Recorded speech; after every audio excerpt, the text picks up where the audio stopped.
Hey, greetings. This is Fred in Alaska. Thanks for joining me. I was hoping to get out into a better place, but it's melting snow and it's sloppy as hell. And unless you've been there, you wouldn't understand. So, what I wanted to share with you today comes from Tabitha and Nicholas, self-proclaimed hardcore hikers. Uh, what they shared with me happened a few years back at the pack trail for Powers Creek, the Ohman Falls down by Cordova. So this isn't a very long hiking trail. It's like less than 6 miles, something like that. But there's a cabin back up in there, I guess, for, people to stay at and whatnot. Well, on their particular trip, as they were going up, they said about 8/10 of a mile in, there had been a huge landslide, and it didn't look very promising, and they weren't sure if they were going to continue because they had already passed some people that said it's pretty bad. So as they kind of started negotiating the slide and everything, Nicholas found a spot that they could maneuver, hook back around, and get onto the trail. So that's what they did, and they're feeling good about it. But it had started raining pretty heavy, and up in front of them a ways, they could hear what sounded like another rock slide happening, and landslide. So they're thinking, don't know about this. So as they were continuing on with the rain, they came to a spot in the trail that kind of saddled a little bit, dipped down, and because of the lack of activity in the area, it was clear water on top of mud. And so as they were going through, Nicholas was paying attention to his footsteps because he wasn't sure how deep certain spots were, and he had limited height on his hiking boots and didn't want to get them soaking wet. So he's kind of going through, and he went off to the side of the trail. And Tabitha going through, she had on actual boots for it. And as she was going through, she stopped because where Nicholas had stepped out to the side of the trail, there was still fresh, muddy tracks. And so she stopped and was looking down and noticed the size of it and thought bear, because it looked like a double print, the way the dirt and stuff was kind of mixing in with the clear water. And so immediately, she got his attention. They stopped. So they both crossed to the other side of the trail, and they're going up, and there's the slightest little bend in this particular part of the trail, and they were kind of looking to see, where did it go? Did it go uphill, downhill? They're looking for a bear, which isn't uncommon for the area. Tons of bears down there. I mean, there's salmon rivers all over the frickin' place. So of course they were on point. All they had was bear spray and some hiking poles. They didn't have any real means of, firearms or anything like that. They're just not their style. Me personally, that's whatever. Personal choice is personal choice. You know what I mean? So, they kind of gingerly look around. They're not hearing anything, smelling anything. So they continue on very cautiously. Like, they would go 10 feet and pause and listen. And with the rain and everything, there's a lot of leaf sounds, or the raindrops hitting the leaves. And if you've ever heard it, you know what I'm talking about. So they're dealing with that sound, but they started hearing what sounded like rocks tumbling and clacking against each other. And as they were listening to it, they're like, well, it doesn't sound like the rocks clacking are falling down the hill. There was no progression to it. It was just a steady crack, crack, crack. So it threw them off. So they're trying to judge on what to do. So they decide, well, let's go a little further and see what's going on, because they were trying to make the falls, stay at the cabin. They were looking to spend a few days just out in the middle of nowhere, beautiful scenery, and have fun. So as they continue on, they get about another 35, 40 feet up the trail. Again, they're just stair-stepping their way, worried about a bear. As they got to the next point where they stopped, the rock clacking was like real fast, almost like the cadence of a squirrel bark. And Tabitha said the hair stood up on the back of her neck when they heard the real fast tapping, because it was obviously intentional, and there was something about it that didn't feel right. So Nicholas is like, well, I agree, it's kind of creepy, but we only have, less than 3 miles or whatever it was at the time to get to the cabin. He was looking at it objectively. He wasn't feeling one way or another about it. And as they're having this discussion, they hear what actually was some stuff tumbling down the hill. So they're like, oh crap, that's an actual rock slide. So they were thinking, well, what would cause that clacking versus the slide we just heard? And so they were caught up in that conversation trying to figure it all out. Then they hear the cadence of bipedal walking coming downhill, and they're listening, and they're like, man, that's a lot of noise. That's a big person. And so they back up the trail a ways, about to the point of where the water ended, where they first saw what they thought was a double step for a bear track. And once they got to that point, they kind of hunkered down and were being quiet, trying to figure out, is that the bear?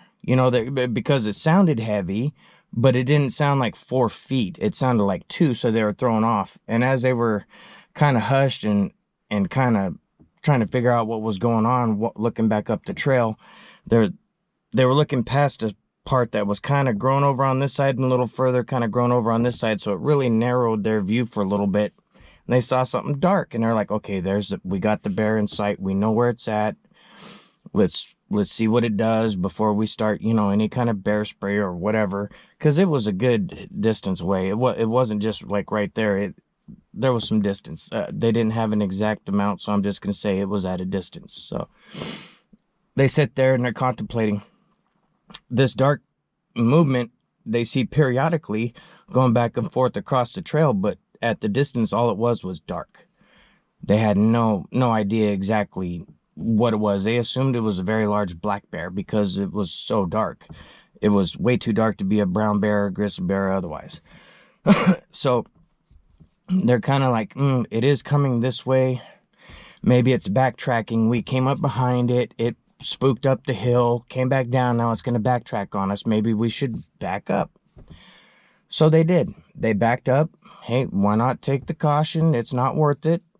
Back away, give it more room, and maybe it'll turn around and go about its business. So they back up all the way up to where the rock slide was.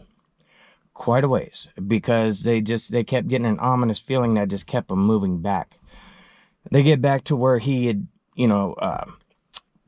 where they had to hook down and come back up onto the trail because of the slide. They got to that point and they kind of hunkered down kind of low, just kind of like watching and stuff. And so as they were doing this, they heard the clacking again real fast, like that squirrel bark cadence, but it was the clacking of the rocks. And they're like, that is odd. So Nicholas starts yelling, screaming, hey, we're over here, bear, bear, bear, hey, we're over here. He picks up 2 bigger rocks and starts clacking them. Tabitha's like, what are you doing? And he goes, this is freaking me out. What is that? And he had to do something to counter the sound he was hearing because it was freaking him out. So he continues with what he's doing, just banging those rocks. And as he's doing so, they notice a dark figure peep out from the brush about 25 yards in front of them. They didn't hear nothing coming towards them. They didn't see anything. This thing had moved quite a distance silently up to within 25 yards of them and stepped out, kind of leaned out in the trail and then leaned back.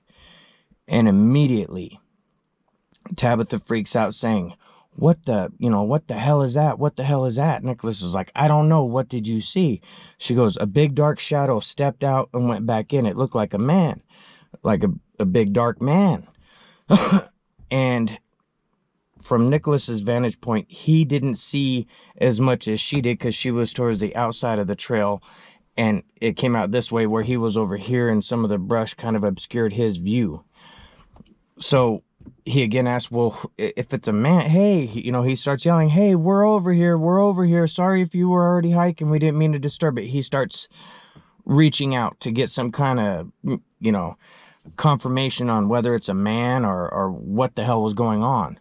And as they're doing so and he's yelling out, still at the same distance, this thing comes out on all fours, kind of sidestepping with that weird spider crawl crap. And they don't know what they're looking at first because they're seeing this dark hair but the face looked similar to a human. And they were like, what the? They were stuck. I mean, Nicholas stopped the rock clanging, was just holding 2 rocks in his hand, just in awe, watching this thing. Then it stands up, and he drops the rocks. They didn't need to speak to each other. They immediately retrace their steps back across that slide area. They didn't look back. They just took off. They said the way it moved seemed so unnatural because of how it kind of rotated its hips or something as it stood up. I don't know. I wasn't there, but it just sounded creepy as hell when they're telling me about it. They get back across the rock slide area and they catch their breath because they're literally causing smaller little slides from that slide scurrying across it. They were moving. Multiple contusions and abrasions on their arms from the rocks and falling against them and jumping up and running and all that, you know. As they're calming down, this slide, you can't see the trail until you get about halfway through the slide to see the other part of the trail.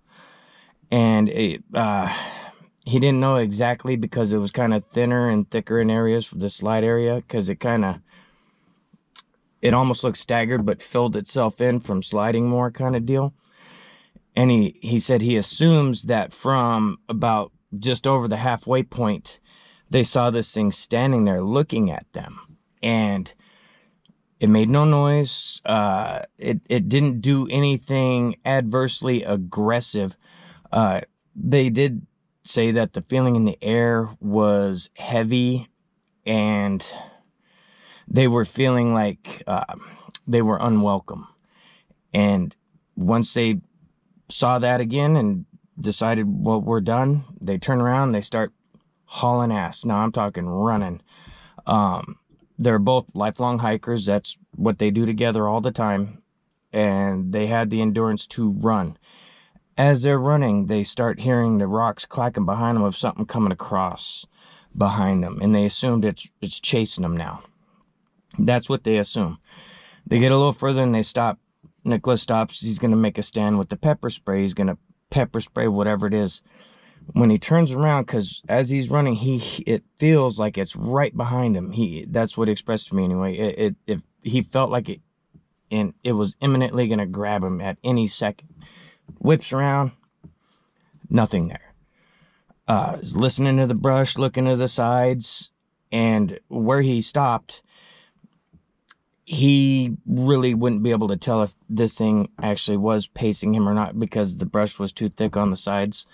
So what he does is he just starts spraying in kind of a half circle, turns around and starts running again. So he's thinking, I spray it in the air, I turn and run away from that area. If it follows me through, it'll at least do something to it. Not a bad idea. I mean, there's worse ideas, I guess. He does that, not another sound behind him, and they get out of there. Again, this was a few years ago. Anyone who's out on the trails and comes across that clacking, owl hoots and all that, just reevaluate where you're going. I mean, simple as that. You can easily go through the library videos and see that a very large portion of what's shared is weird signs, sounds, some aggressions and whatnot, and people get out of there. I'm biased. I don't trust these things for nothing. Shoot them. But that's my own thing because of my own issues. But I want to thank you guys for joining me. I want to thank Nicholas and Tabitha for sharing that with me. And we'll catch you guys on the next one.